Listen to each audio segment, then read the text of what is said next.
Hey guys, Model Man Frank here. Just to give you a little update on this repair.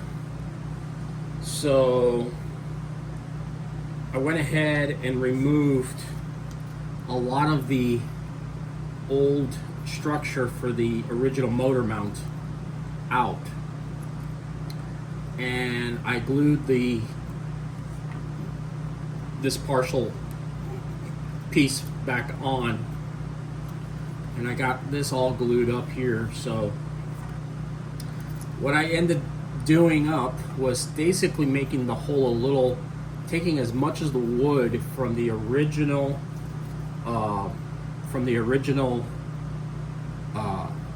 motor mount out, so I could fit this motor mount in. I got this motor mount, it's basically a motor mount rescued from another aircraft that was down. And what I'm doing here is I'm actually going to slide the whole thing. I'm not going to cut it down because I think it would take too much structure away, and it'll beef up this whole area. It'll give it more rigidity in the nose. So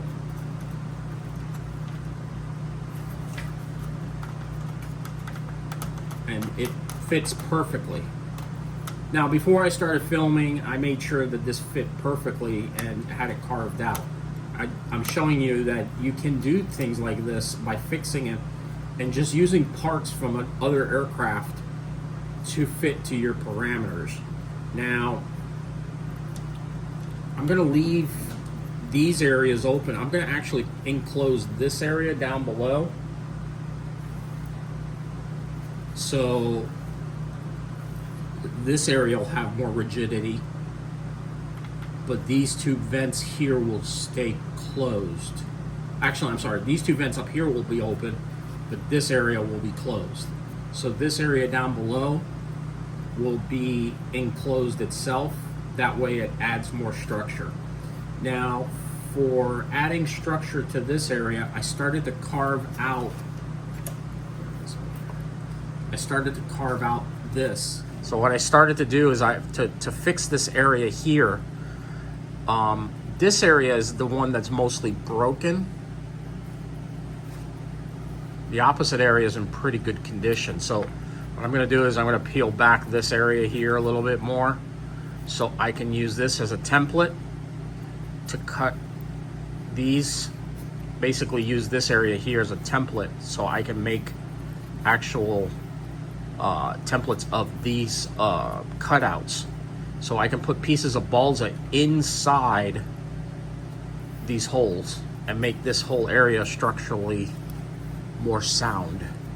So I can basically build this back up over here. So I'm going to put a piece of balsa in this hole and in this hole here, because I just want to get some more depth to it. Now, everything fits pretty well, and I've already put the cowling on. If I put this cowling on,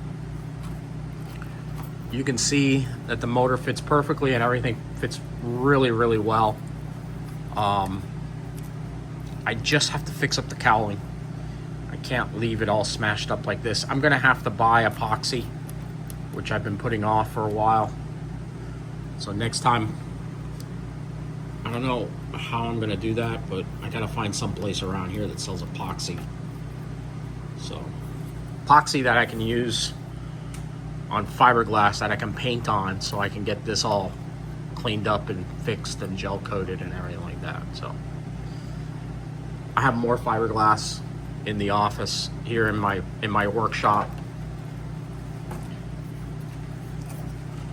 But yeah, it's looking pretty sharp. Now, it is bent to the side, but that's really not going to matter as long as the motor can fit through the cowling and there's still the slight bend to the right to counteract the prop. It's rotation. So we're good on that. All right, guys, that's all I have for today. I'll talk to you guys later. Model Man Frank out.